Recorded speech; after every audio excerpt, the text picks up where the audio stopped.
ದಕ್ಷಿಣ ಕನ್ನಡ ಜಿಲ್ಲಾ ಕಾಂಗ್ರೆಸ್ ಸಮಿತಿ ಮುತಾಲಿಕೆಡು ಜಿಲ್ಲಾ ಉಸ್ತುವಾರಿ ಸಚಿವರು ಕೋಟ ಶ್ರೀನಿವಾಸ್ ಪೂಜಾರ್ಲಿಗ್ ಅಂಗಾರ ಮನವಿನ ಒಪ್ಪಿಯಾರು. ಪಿದೈ ದೇಶ ಬೊಕ್ಕ ಪಿದೈ ರಾಜಡುಪ್ಪುನ ದಕ್ಷಿಣ ಕನ್ನಡ ಜಿಲ್ಲೆದಕ್ಲೇನು ಆಯ್ನಾತ್ ಬೇಗ ಅಲ್ಲೆತ್ತೊಂದು ಬರಡು ಬೊಕ್ಕ ಆಕ್ಲನ್ನು ಟೆಸ್ಟ್ ಮಲ್ತದೆ ಇಲ್ಲದೆ ಬಿಡಡು. ಕರ್ನಾಟಕ ಕೇರಳ ಗಡಿಭಾಗದ ಜನಕ್ಲೆನ ಸಮಸ್ಯೆಯನ್ನು ಪರಿಹಾರ ಮಾಡ್ಕೊಡು. ವೆಲ್ಲಾಕ್ ಜಿಲ್ಲಾ ಆಸ್ಪತ್ರೆಯನ್ನು ಕೋವಿಡ್ ಆಸ್ಪತ್ರೆಯಾದ ಮಲ್ತಿನೇರ್ದು ಜನಸಾಮಾನ್ಯರಿಗೂ ಚಿಕಿತ್ಸೆ ಮಲ್ಪರೆ ಆವೊಂದಿಚ್ಚಿ ಅಂಚಾದು ಜನಸಾಮಾನ್ಯರಿಗೂ ಜಿಲ್ಲೆಡು ಒಂದು ಜಿಲ್ಲಾ ಆಸ್ಪತ್ರೆ ಬೋಡು. ಈ ನಿಟ್ಟಿಡು ವೆಲ್ನಾಕನು ಪಿರ ಶುರು ಮಲ್ಪಡು. ಇಂಚ ಕೆಲವಾದ ವಿಷಯದ ಬೇಡಿಕೆಲೆಂದಿ ಒಂದು ಮನವಿನ ಒಪ್ಪಿಯಾರು.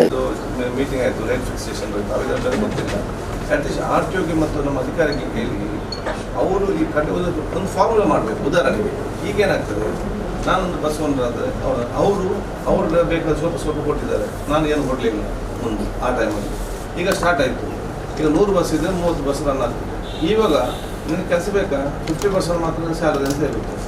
ಆಯಿತು, 50% ದುಡಿಯೋಕ್ಕೆ ಪ್ಯಾಸೆಂಜರ್ ಕಡಿಮೆ ಇದೆ ಅಂತ 50% ಎಷ್ಟು ಕೋಆರ್ಡಿನೇಷನ್ ಹೋಗ್ತಾರೆ ಗುಡ್. ಎಷ್ಟು ತಿಂಗಳು ಅದೇ ಒಂದು 3 ತಿಂಗಳ ತನಕ ನಾವು ಒಂದು ಸಿಸ್ಟಮ್ ಮಾಡಿ ಡಿಸ್ಟ್ರಿಕ್ಟ್ RTO ಮತ್ತು ಅಡ್ಮಿನಿಸ್ಟ್ರೇಷನ್ RTA ಇದೆ ಅಲ್ಲ, ಅವರೊಂದು ರೂಲ್ಸ್ ಮಾಡಿ ಓನರ್ಸ್ಗೆ ಹೇಳಬೇಕು. ಅದು ಆಗ ಅವ್ರು ನೋಡಿಕೊಂಡಾಗ 70% ರಿಮೈಂಡರ್. ನೀವು ಹೇಳಿದ್ರು ಸ್ವಲ್ಪ ಬಸ್ಸನ್ನು ಮಾತ್ರ ಹಾಕಿ, ನಮಗೆ 30% ಬಸ್ಸಸ್ ಆರ್ ಫ್ಲೈಯಿಂಗ್, 70% ಅವರು ಇನ್ನೂ ಮನೆಯಲ್ಲಿದ್ದಾರೆ. ಯಾರು ಬಸ್ ಬಿಟ್ಟು ಬಸ್ಸಿಗೂ ಕೂಡ ನಾವು ನಿರೀಕ್ಷೆ ಮಾಡಿದ ಪ್ಯಾಸೆಂಜರ್ ಕೆಲವರು ಓನರ್ಸ್ ಕೊಟ್ಟಿದ್ದಾರೆ, ಕೆಲವರು ಕೊಡಲಿಲ್ಲ. ಸೊ ಅದಕ್ಕೆ ನೀವು ರೂಲ್ಸ್ ಮಾಡಿದರೆ ಜಾಸ್ತಿ ಕೊಡಬೇಡಿ, ಮಿನಿಮಮ್ ಇಷ್ಟು ಎಲ್ಲರಿಗೂ ಕೊಡಿ. ಮತ್ತು ಇನ್ನೊಂದು ಈ ಕೋವಿಡ್ ಟೆಸ್ಟ್ ಮಾಡೋದಕ್ಕೆ ಈಗ 3-4 ಲ್ಯಾಬ್ಗಳಿಗೆ KMC ಇದು ಬಂತು, KMC ಬಂತು, NFI ಬಂತು, ಕದಮ್ ಅವರಿಗೊಂದು ರೇಟ್ ಫಿಕ್ಸ್ ಮಾಡಿ. ಯಾರು 2,500 ನಾವು ಈಗ ಟೆಸ್ಟ್ ಮಾಡೋದಕ್ಕೆ ಫ್ರೀ ಮಾಡಿಸ್ಬೇಕು ಅಂತ ಏನೊಂದು ಕಂಡೀಷನ್ ಆಗ್ತದೆ ಬೇಡ. ಓನ್ಲಿ ದ ಕಿಟ್ ಚಾರ್ಜಸ್ ಉಂಟು. ಇಲ್ಲ, ಈಗ 3,500 ಕೊಡಿ, 4,500 ಕೊಡಿ. 4,500 ಚಾರ್ಜ್ ಯಾರಿಗೆ ಮಾಡಿದ್ದಾರೆ? KMC ಅಲ್ಲ, ಇಂಡಿವಿಜುವಲ್ ಇದು ಹೆಂಡತಿ ಅವರು ಅಲ್ಲ ಇಂಡಿವಿಜುವಲ್ ಆದವರಿಗೆ 4,500 ಚಾರ್ಜ್. ವಾರಂಟೈನಲ್ಲಿರೋರು ಎಲ್ಲರಿಗೂ ಫ್ರೀ ಮಾಡಿ ನಮ್ದು ಸರ್ಕಾರಿ ಲೆಕ್ಕದಲ್ಲಿ ಆಗಿರುತ್ತೆ. ಸರ್ಕಾರ ಏನೋ ಒಂದು ನೆಗೋಷಿಯೇಷನ್ ಮಾಡ್ತಾರೆ, ಆ ಲೆಕ್ಕದಲ್ಲಿ ಇರುತ್ತೆ. ಇಂಡಿವಿಜುವಲ್ ಯಾರು ಹೋದವರಿಗೆ 2,500 ರೂಪಾಯಿ. ಅವರು ಆಕ್ಚುಲಿ ಹೋದದ್ದು ಅವರು ಶೀಸ್ ಅ ಬೆಡ್ ರಿಡನ್, ಅವರಿಗೆ ಏಜ್ ಬಾರಿದೆ ಅಂತ ಕ್ವಾರಂಟೈನ್ ಟೆಸ್ಟ್ ಮಾಡಬೇಕು ಅಂತ ಹೇಳಿದ್ರಂತೆ. ಕ್ವಾರಂಟೈನ್ ಅಡ್ಮಿಟ್ ಆಗಿ ಹೋಗುವಾಗಲೂ ಕೋವಿಡ್ ಟೆಸ್ಟ್ ಮಾಡಿ ಬನ್ನಿ ಅಂತ ಹೇಳ್ತಾರೆ. ನಿಮ್ಮ ರಿಪೋರ್ಟ್ ಬರುವಾಗ ನಾವು ಟ್ರೀಟ್ ಮಾಡೋದಿಲ್ಲ ಅಂತ ಹೇಳ್ತಾರೆ. ಆಗಿರುವಾಗ this is an essential factor ಆಗಿಬಿಟ್ಟಿದ್ದಾರೆ.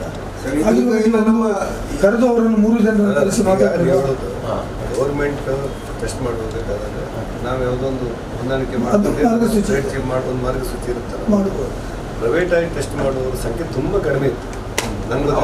Fix ಮಾಡಿಲ್ಲ ಗೌರ್ಮೆಂಟ್ ಅಲ್ಲ, ಇಂಪ್ಲಿಮೆಂಟ್ ಮಾಡಿಲ್ಲ. ಏನಾಗಿದೆ ಅಂದರೆ ತುಂಬ ಹಾಸ್ಪಿಟಲ್ಸ್ ಕೂಡ ಅವರು ಕೂಡ ಅವರದ್ದು ಕಮರ್ಷಿಯಲಿ ಅವರು ತುಂಬ ವೀಕ್ ಆದದ್ರಿಂದ ಅವರು ಪೇಷಂಟ್ ಎಕ್ಸೆಪ್ಟ್ ಮಾಡಿ ಇದರಲ್ಲಿ ಅಲ್ಲ, ಜನರಲಿ ಪ್ರಾಬ್ಲಮ್ ಎಲ್ಲರೂ ಪ್ರಾಬ್ಲಮಲ್ಲಿ ಇದ್ದಾರೆ. ಇದರಲ್ಲಿ ಏನಾದರೂ ಮಾಡುವಾಗ ನಮ್ಮ ಡಿಸ್ಕಷನ್ ಗೊತ್ತಿಲ್ಲ, ನಾವೆಲ್ಲ ಕೂಡ ಕ್ಯಾಟಲೆಸ್ ಅಂತ ಹೇಳಿದ್ದೇವೆ. ಸೊ ಈಗ ಪ್ರಾಬ್ಲಮ್ಸ್ ಅದು 1,000 ಬೆಡ್ ಹಾಸ್ಪಿಟಲ್. ನಮಗೆ ಹಿಂದೆ 2 ಹಾಸ್ಪಿಟಲ್ ಇತ್ತು, ನಾವು ಮಾಡಿದ್ದು ಹೊಸತ್ತು. ಅಲ್ಲೇ ಕೋವಿಡನ್ನು ಮ್ಯಾನೇಜ್ ಮಾಡ್ಬೋದು, ಇದು ಈ ಬಡವರಿಗೆ ರನ್ ಮಾಡ್ಬೋದು. ಇದನ್ನು ನಾವು ಈಗ ಕ್ಲೋಸ್ ಮಾಡಿ ಇಲ್ಲ, ನಾವು ಮೊದಲು ಸ್ಟಾರ್ಟ್ ಮಾಡೋದು ಗೊತ್ತಿದ್ದಾರೆ ಏನಂತ ಅದ್ರ ಬಗ್ಗೆ ತುಂಬ ಪ್ರಚಾರಗಳನ್ನು ಗೊತ್ತು. ನೀವು ನೋಡಿದ್ರೆ ಸ್ವಾಭಾವಿಕ ಈ ವೆನ್ಲಾಕ್ ಆಸ್ಪತ್ರೆಗೆ ಹೋದರೆ ಅದು ಕೋವಿಡ್ ಎಲ್ಲ ಹರಡಿ ಹೋಗಿದೆ ಅಂತೇಳಿ ನಿಮ್ಮ ವಾಟ್ಸಪ್ ಫೇಸ್ಬುಕ್ಕಲ್ಲೆಲ್ಲ ಬಂದು ಜನ ವೆನ್ಲಾಕ್ ಆಸ್ಪತ್ರೆಗೆ ಹೋಗ್ಲಿಕ್ಕೆ ಹೆದರುವಂಥ ಸ್ಥಿತಿ. ಮತ್ತೆ ಇಷ್ಟು ಸುದೀರ್ಘವಾಗಿ ಅಲ್ಲಲ್ಲಿ ಸಿಬ್ಬಂದಿಗಳಿದ್ದಲ್ಲ, ಇಷ್ಟು ಸುದೀರ್ಘವಾಗಿ ಕೋವಿಡ್ ನಮ್ಮನ್ನ ಹೇಳ್ಕೊಂಡು ಹೋಗ್ತದೆ. ಇದಕ್ಕೊಂದು ಪರಿಹಾರ ಇದ್ದಷ್ಟು ದೂರ ಹೋಗ್ತದೆ ನಾವು ಯಾರು ಊಹೆ ಮಾಡಿರಲಿಲ್ಲ. ಆವಾಗ ನಾವೇನು ಮಾಡ್ತಂದ್ರೆ ಒಂದು 2-3 ತಿಂಗಳ ಮಟ್ಟಿಗೆ ಅದ್ರ ಕೋವಿಡ್ ಆಸ್ಪತ್ರೆ ಘೋಷಣೆ ಮಾಡಿ ಎಲ್ಲ ಶಿಫ್ಟ್ ಮಾಡಿ ಜನರಲ್ಲಿ ಒಂದು ಆತ್ಮಸ್ಥೈರ್ಯ ತುಂಬ ಅಂತೇಳಿ ಒಂದು ವಾತಾವರಣ ನಿರ್ಮಾಣ ಮಾಡ್ತಾರೆ. ಈಗ ಏನಾಯ್ತು ಅಂದರೆ ನಿರಂತರ ಈ ಹೊರರೋಗಿಗಳು 1,000 ಹೊರರೋಗಿಗಳು, 800ರಿಂದ 1,000 ಹೊರರೋಗಿಗಳಿರ್ಬೋದು, ಮತ್ತು ಮಕ್ಕಳ ಆಸ್ಪತ್ರೆ ಇರೋದು, ಸುಮಾರು 280 ಜನ ಒಳ ಪೇಷಂಟ್ ಇದ್ದಾರೆ. ಇವನ್ನೆಲ್ಲ ಒಂದು ರೀತಿ ಶಿಫ್ಟ್ ಮಾಡಿ ಒಂದು ವ್ಯವಸ್ಥೆಗೆ ಬಂತು. ಆದರೆ ನಮ್ಗೆ ಈಗ ಅನಿಸ್ತಿತ್ತು ನಮಗೆ ಒಂದು ಶಾಶ್ವತವಾದ ಒಂದು ಆಸ್ಪತ್ರೆ, ಸರ್ಕಾರಿ ಆಸ್ಪತ್ರೆಗಳು ಬೇಕು. ಅದು ಈಗ ನಾವು ಇಲ್ಲಿ ಇದನ್ನು ಮಾಡೋದ್ರಿಂದ ಅದರಲ್ಲಿ ಮತ್ತೆ ಒಂದು 2-3 ಬಿಲ್ಡಿಂಗ್ ಉಂಟಂತೆ ಬ್ಯಾಕ್ ಸೈಡ್ ಸಣ್ಣ ಪ್ರಚಾರ ಬರುವ ಅಂದರೆ ಭಾಳ ಹತ್ತಿರ ಇದ್ರೆ ಸಾಲ ಕೇಳಿ ತಾಕೊಂಡಿದ್ರೆ ಇದೆಲ್ಲ ಮತ್ತೆ ಪ್ರಚಾರ ಶುರು ಆಗ್ತದೆ. ಅಲ್ಲಿಗೆ ಆಚೆಗಿದ್ದಾನೆ ಅವ ಸೀನದ ಈಚೆ ಬಂತಾನೆ ಎಲ್ಲ ಮಾಡ್ತಾರಲ್ಲ. ಅದಕ್ಕೋಸ್ಕರ ನಾನು ಬಾಯರಿಗೆ ಅವರು ನಮ್ಮ DHOಗೆ ಒಂದು 3 ಜನರ ಜವಾಬ್ದಾರಿ ಕೊಡ್ತಾರೆ. 2-3 ದಿವಸದಲ್ಲಿ ನಾವು ವೆನ್ಲಾಕನ್ನು ಮಾದರಿಯಲ್ಲೇ ಮತ್ತು ಆಚೆ ಕಡೆ ಔಟ್ ಪೇಷಂಟ್ ಹೊರರೋಗಿಗಳನ್ನು ತಯಾರು ಮಾಡೋದಾದರೆ ಯಾವ ಬಿಲ್ಡಿಂಗಿಗೆ ಶಿಫ್ಟ್ ಮಾಡ್ಬೋದು ಅಂತೇಳಿ. ಈಗ ಇರೋದು ನಮ್ದು 100 ಜಾಸ್ತಿ ಪೇಷಂಟ್ ಇರೋದಿಲ್ಲ. ಅದೇನು OPD ಇದ್ರ ಮುಟ್ಟೋದು ಕಷ್ಟ, ಯಾವುದು ಆ ಮೂಲ ಮುಟ್ಟೋದು ಕಷ್ಟ. OPD ಸ್ಟಾರ್ಟ್ ಮಾಡ್ಲಿಕ್ಕೆ ಮತ್ತು ತುರ್ತು ಏನು ಮಾಡ್ಬೇಕು ಅಂತ ಒಂದು ರಿಪೋರ್ಟ್ ಕೊಡಿ ಇವತ್ತು ಕೊಡ್ತಾರೆ. ಸಿಂಪಲ್ ಸರ್, ನಾವು ಈ ICU ಸೆಕ್ಷನ್ ಇದೆ ಅಲ್ಲ, ICU ನಾವೀಗ ಹೊಸ ಬಿಲ್ಡಿಂಗ್ ಶಿಫ್ಟ್ ಮಾಡಬೇಕು. ಆ ಕೋವಿಡ್ ಅಲ್ಲಿ ಇಲ್ಲಿ ಬರ್ಲಿಕ್ಕೆ ಇಲ್ಲ. ಇಲ್ಲಿ OPD ಜನರಲ್ ಸ್ಟಾರ್ಟ್ ಆಗಿದೆ. OPD ಸ್ಟಾರ್ಟ್ ಆದ್ರೆ ಸ್ಲೋಲಿ ಒಂದೊಂದು. ಈಗ ಏನಾಗಿದೆ, ಪ್ರೈವೇಟ್ ಹಾಸ್ಪಿಟಲ್ ಹೋದಾಗ ಅವ್ರಿಗೆ ಕೂಡ ಚಾರ್ಜ್ ಮಾಡೋದು ಬೆಳಗ್ಗೆ ಎಲ್ಲ ಡಾಕ್ಟರ್ಸ್ PP ಗಿಟ್ಟಿದೆ ಬರೋದಿಲ್ಲ, ಒಂದು ಪೇಷಂಟ್ ನೋಡೋದಿಲ್ಲ. ಒಬ್ಬೊಬ್ಬ ಡಾಕ್ಟರ್ ಬರಬೇಕು, ಅವ್ರಿಗೆ ಹಾಸ್ಪಿಟಲ್ಗೆ ಇಷ್ಟು ಖರ್ಚಾಗ್ತದೆ. ಅನಿವಾರ್ಯ ಸರ್, ನನ್ನಲ್ಲಿ ಒಂದು ಕಾಡುವ ಪ್ರಶ್ನೆ ಏನಂದ್ರೆ ಸರ್, ಈಗ ಖಾಸಗಿ ಹಾಸ್ಪಿಟಲ್ಗೆ ಹೋಗ್ತಾರೆ, ಖಾಸಗಿ ಆಸ್ಪತ್ರೆಯಲ್ಲೇ ಟ್ರೀಟ್ಮೆಂಟ್ ಮಾಡಿಸ್ತಾರೆ. ಕೋವಿಡ್ ಪಾಸಿಟಿವ್ ಬಂದರೆ ಅವನನ್ನು ವೆಲ್ಲಾಕಿಗೆ ನಾವು ಕಳಿಸ್ತೀವಿ.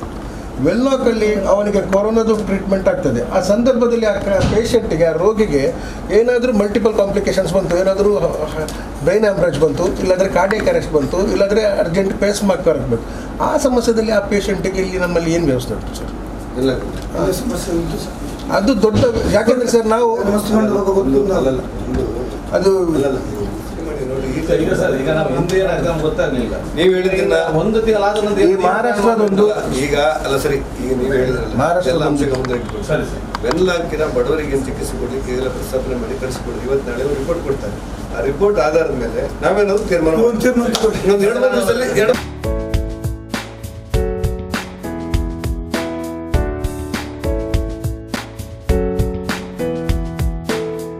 ಈ ಬಗ್ಗೆ ಪೊಲಪ್ಕೋರ್ನ ಶಾಸಕರ ಶ್ರೀ UT ಖಾದರ್ ಜಿಲ್ಲಾ ಉಸ್ತುವಾರಿ ಸಚಿವರನ ಗೇನಗ ಕೆಲವಾತು ವಿಷಯಗಳನ್ನು ಕನಬೈದ ಆರು ಸಕಾರಾತ್ಮಕವಾದ ಸ್ಪಂದಿಸಾದರು. ಸಂಬಂಧಿಸಿನ ಅಧಿಕಾರಿನ ಒಟ್ಟಿಗೆ ಪಾತಿರ್ದು ಸಮಸ್ಯೆಯನ್ನು ಬಗೆಹರಿಸಾವೆಂದು ಪಂತಿರು ತಂಗ್ಲುಲ ಆಶಾಭಾವನೆ ಉಲ್ಲಪಂಡ ತೆರಿಪಾಯರು.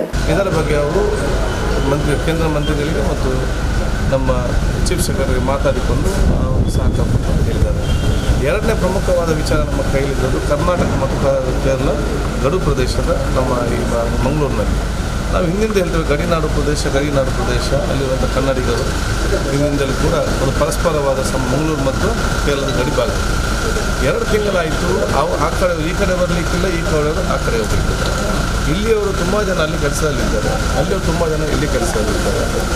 ಇಲ್ಲಿ ಬಹುಶಃ ಗಂಡನ ಮನೆ ಇಲ್ಲಿರ್ತದೆ, ಹೆಂಡತಿ ಮನೆ ಅಲ್ಲಿರ್ತದೆ, ಅಥವಾ ಅವರ ಮನೆ ಇಲ್ಲಿರ್ತದೆ, ತಾಯಿ ಮನೆ ಅಲ್ಲಿರ್ತದೆ. ಅದು ಮತ್ತು ವಿದ್ಯಾರ್ಥಿಗಳಿದ್ದಾರೆ. ಇವತ್ತು ಸಂಪರ್ಕವೂ ಇಲ್ಲದೆ ಅವರ ಉದ್ಯೋಗದ ಭವಿಷ್ಯ ಏನು, ಅವರ ಶಿಕ್ಷಣದ ಭವಿಷ್ಯ ಮತ್ತು ಕುಟುಂಬಕ್ಕೆ ಕಾರ್ಯಕ್ರಮದ ವಿಚಾರ ಎನ್ನುವುದನ್ನೆಲ್ಲ ಗಮನಕ್ಕೆ ತಂದು ಆದಷ್ಟು ಬೇಗನೆ ಮಂಗಳೂರು ಜಿಲ್ಲಾಧಿಕಾರಿ ಮತ್ತು ಕಾಸರಗೋಡು ಜಿಲ್ಲಾಧಿಕಾರಿಯನ್ನು ಕೂತ್ಕೊಳಿಸಿ ಇದಕ್ಕೆ ಒಂದು ಸೂಕ್ತವಾದ ಪರಿಹಾರ ಮಾಡಿ, ಯಾರು ದಿನನಿತ್ಯ ಆ ಕಡೆ ಹೋಗುವ ವ್ಯವಸ್ಥೆ ಇದೆಯಾ ಅವರ ಬ್ಲಡ್ ಟೆಸ್ಟ್ ಮಾಡಿ ನೆಗೆಟಿವ್ ಇದ್ದಲ್ಲಿ ಅವರಿಗೆ ಒಂದು ಸ್ಪೆಷಲ್ ಪಾಸಸ್ ಮಾಡಿ ಡೈಲಿ ಬಂದು ಹೋಗೋ ರೀತಿ ಮಾಡಬೇಕಂತ ಇದ್ದೇವೆ. ಅದನ್ನು ಕೂಡ ಇವತ್ತು ಆ ಮೀಟಿಂಗನ್ನು ಇವತ್ತೇ ಮಾಡ್ಕೊಂಡು ಕೂಡ ಹೇಳಿದ್ದಾರೆ. 3ನೇದು ಇವತ್ತು ನಮ್ಮ ವೆನ್ಲಾಕ್ ಆಸ್ಪತ್ರೆ, ಪ್ರಮುಖವಾಗಿ ವೆನ್ಲಾಕ್ ಆಸ್ಪತ್ರೆ ಯಾವುದಿತ್ತು ಬಡವರ ಆಸ್ಪತ್ರೆ, 1000 ಬೆಡ್ನ ಆಸ್ಪತ್ರೆ.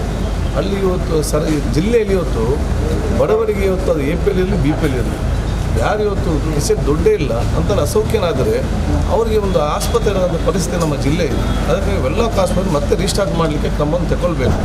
ಹೊಸ ಬಿಲ್ಡಿಂಗ್ ಏನಿದೆ ಅಲ್ಲಿ ಬಹುಶಃ ಕೋವಿಡ್ ಆಸ್ಪತ್ರೆಯಲ್ಲಿ ಕಂಟಿನ್ಯೂ ಮಾಡ್ಬೋದು ಅಂತ ಹೇಳಿ ಅದನ್ನು ಕೂಡ ಇವತ್ತು ನಮ್ಮ ಜಿಲ್ಲಾ ಆರೋಗ್ಯ ಅಧಿಕಾರಿಗೆ ಮಾತಾಡ್ಕೊಂಡು ಇವತ್ತು ಹೇಳಿದ್ದಾರೆ. ಈಕ್ವಲ್ ಚಾರ್ಜಸ್ ಮತ್ತು ನಮ್ಮ ಮತ್ತು ಈಗಾಗಲೇ ನಮ್ಮ ಲ್ಯಾಬ್ ಓಪನ್ ಆಗಿದೆ. ಈ ಲ್ಯಾಬ್ ನಮ್ಮ ಪ್ರೈವೇಟ್ ಲ್ಯಾಬ್ಗಳಲ್ಲಿ ಮತ್ತು ಪ್ರೈವೇಟ್ ಇದರಲ್ಲಿ ಇವತ್ತು ಹೆಚ್ಚುವರಿಯಾಗಿ ಚಾರ್ಜ್ ಮಾಡ್ತಾರೆ, ಒಂದೊಂದು ಕಡೆ ಒಂದೊಂದು ಚಾರ್ಜ್ ಮಾಡ್ತಾರೆ. ಯೂನಿಫಾರ್ಮಿಟಿ ಇಲ್ಲದ ಕಾರಣ ಒಂದು ಯೂನಿಫಾರ್ಮಿಟಿಯನ್ನು ತರಬೇಕಂತ ಕೇಳಿದ್ದಕ್ಕೆ ಆ ಸಂಬಂಧಪಟ್ಟ ಕೂಡ ಉತ್ತಮ ಸಲಹೆ ಕೊಟ್ಟಿದ್ರಿ.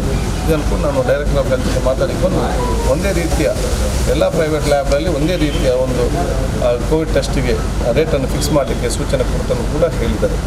ಇದರ ಜೊತೆಯಲ್ಲಿ ಇವತ್ತು ನಮ್ಮ ಬಸ್ ಕಾರ್ಮಿಕರಿದ್ದಾರೆ, ಕಂಡಕ್ಟರ್, ಕ್ಲೀನರ್, ಡ್ರೈವರ್, ನಮ್ಮ ಟೈಲರ್ಗಳಿದ್ದಾರೆ, ಬೀಡಿ ಕಾರ್ಮಿಕರಿದ್ದಾರೆ, ಗ್ಯಾರೇಜ್ ಅವರಿದ್ದಾರೆ, ಫೋಟೋಗ್ರಾಫರ್ಸ್ ಇದ್ದಾರೆ, ಅಕ್ಷರದಾಸ್ ಸೋದರಿ ಕೆಲಸ ಮಾಡೋರಿದ್ದಾರೆ, ಅಂಗವಿಕಲರಿದ್ದಾರೆ. ಇವಾಗೆಲ್ಲ ಕೂಡ ಸರ್ಕಾರದ ಪ್ಯಾಕೇಜ್ ಸೇರಿಸಬೇಕು, ಸರ್ಕಾರ ಸವಲತ್ತನ್ನು ಕೊಡಬೇಕಂತ ಕೇಳಿದ್ದೇವೆ. ಎಲ್ಲ ಕೂಡ ಸಹಕಾರ ಕೊಟ್ಟು ಜಿಲ್ಲಾಧಿಕಾರಿ ಚರ್ಚೆ ಮಾಡ್ತಾರೆ ಅಂತ ಹೇಳಿದ್ದಾರೆ. ನಾನು ವಿಶೇಷವಾದ ನಾವು ವಿಧಾನ ಪರಿಷತ್ ಸದಸ್ಯರು ಐವನ್ ಡಿಸೋಜಾ, ಹರೀಶ್ ಕುಮಾರ್, ಜಿಲ್ಲಾ ಯೂತ್ ಕಾಂಗ್ರೆಸ್ ಅಧ್ಯಕ್ಷರು ಮಿಥುನ್ ರೈ ಈ ಪೊರ್ತೋಟುಗೆ ಇತ್ತರು.